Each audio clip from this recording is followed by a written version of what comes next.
Hello viewers, welcome to SkillWeb. Today we will learn how to subtract in Microsoft Excel. So let's get into the video. At first, open your Excel worksheet where you want to perform subtraction. Click on the cell where you want the subtraction result to appear. In the selected cell, start typing the subtraction formula. Now type an equal sign. After the equal sign, type the first number you want to subtract, followed by a minus sign, then type the second number you want to subtract. Once you have entered the numbers and the subtraction sign, press enter on your keyboard.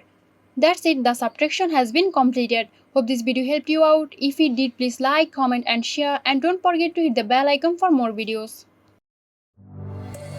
This video is sponsored by Xirosoft. Xirosoft offers graphic design, UI UX design, digital marketing and web development.